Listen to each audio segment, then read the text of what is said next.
Hello, my name is Keshwani. It's Keshwani, Keshwani. We are here because we want to prepare for GMAT. We have been solving GMAT math problems out of this book here, GMAT Review, the official guide, the 13th edition. If you do not own this book already, purchase one immediately. You're going to need it. The problem that we are about to solve is the one that you will find on page number 280. Page 280, and today is our lesson number 80. Problem number 63 is what we're going to do. Problem number 63. Let's take a look at it. The very first problem in the second column, it says if D denotes a decimal,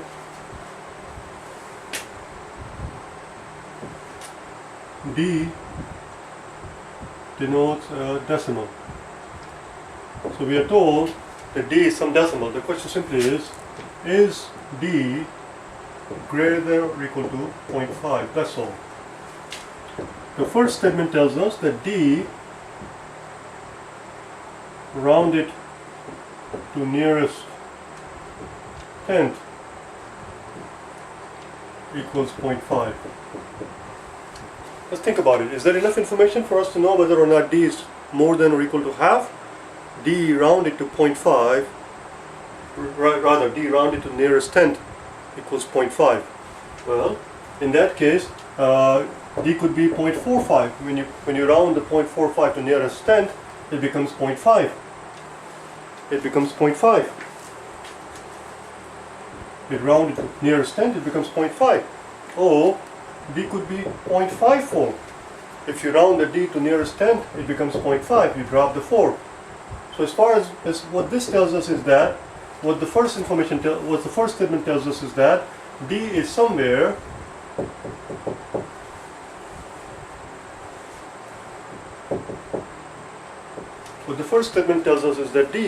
between 0.45 and 0.54, because in both extremes, in the entire range, D could be 0.46. When you round it to nearest tenth, it becomes 0.5. It could be 0.47. There are infinite possibilities. It could be 0.451, it could be 0.4501. There are infinite possibilities between 0.45 and 0.54. The first information is not enough for us to know for a fact that D is greater than or equal to 0.5. It's not enough. A, D, B, C, E. Since the first information by itself does not work, the answer cannot be A, nor can it be D. Let's look at second statement. Second statement tells us that D rounded to nearest integer, that quantity is 1.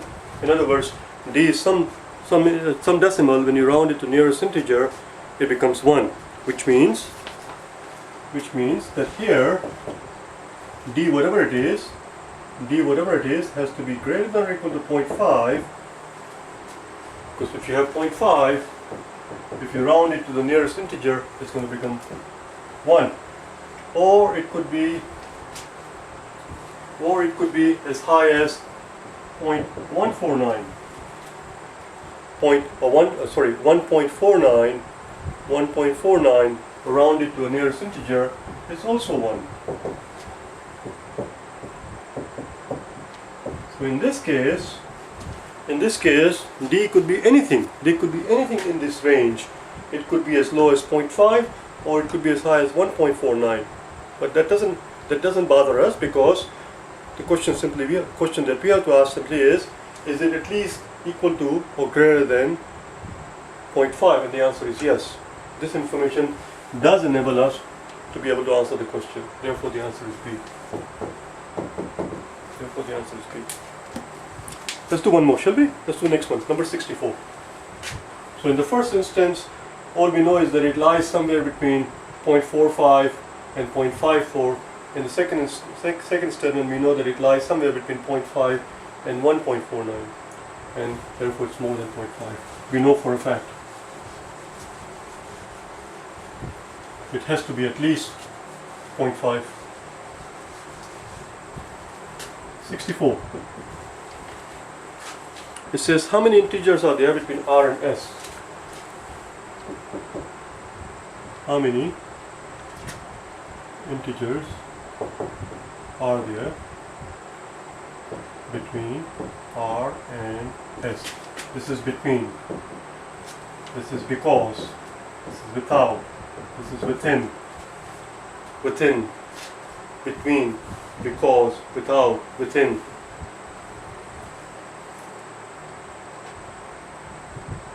The first statement tells us that the difference between the two numbers, R and S, is 10. But the simplest and the easiest thing to do is to plug in numbers and see what happens. Plug in some numbers so that it works out to be 10. For example, how about 10 minus 1? Would that work? No. 10 minus 1 does not work because 10 minus 1 does not equal 10. We need 11. 11 minus 1 equals 10. Now all you have to figure out is how many integers are there between 1 and 11. That's all it is. Count them. The question is how many integers are there. Just count them. That's all it is. It's enough by itself. It's just a matter of counting. So if I have 1, 2, 3, 4, 5, 6, 7, 8, 9, 10, and 11.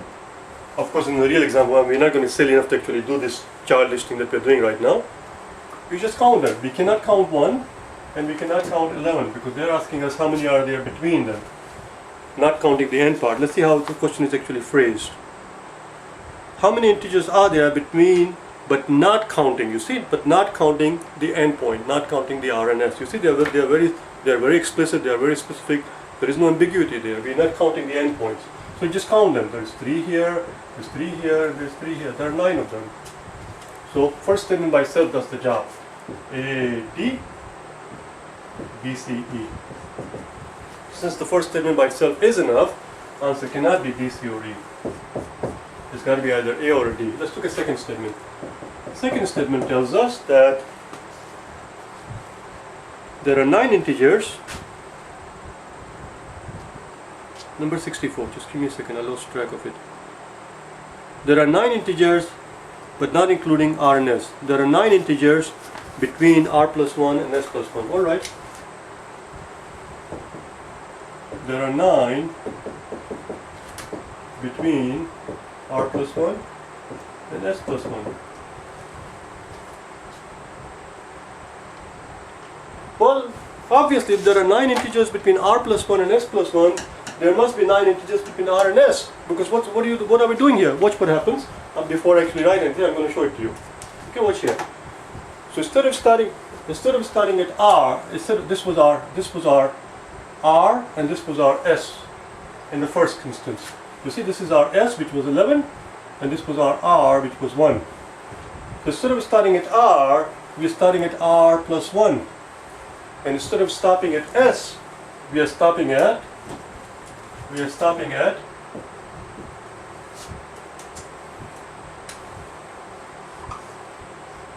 S plus 1. This is our R plus 1. So let me tell you intuitively, actually, you shouldn't have to write all of those things, just you should be able to think it. So what's going on is that we had a series, whatever the series is, whether there are 9 numbers in between, or whether there are 90,000 numbers in between, or whether there are 3 numbers in between, it doesn't matter. We have some series, okay? We're picking it up, we're simply picking it up, and we are shifting it by 1 unit to the left. That's all it is. We're picking it up and shifting the entire thing by 1 unit. Since we are shifting the entire thing without deforming it, however many numbers that existed between the 2 endpoints, that quantity is not going to change because the entire thing is being picked up and shifted. So in other words, they tell us they're telling us there are 9 between R plus 1 and S plus 1. It will also be true that there are 9 integers between R plus 11 and S plus 11. It is also true that there are going to be 9 integers between R plus 117 and S plus 117. What happens when you do 117? Well, nothing happens. We're just picking up our original series and we're shifting it by 117 units to the left. But the series itself does not change. It still has the same form. It still has the same distance between the beginning, from the beginning point to the end point. There are 9 integers in between and that is fixed. That's all. As you can clearly see, there are 9 there. So now we start at 2, we end up at 12. So we're going to be 9 again, same as before. 3, 3, and 3. There are 9 integers. Second statement tells us the exact same information as the first statement does. The answer is D. Both statements by themselves are enough for us to be able to answer the question. The answer is D. I'll see you tomorrow. Bye now.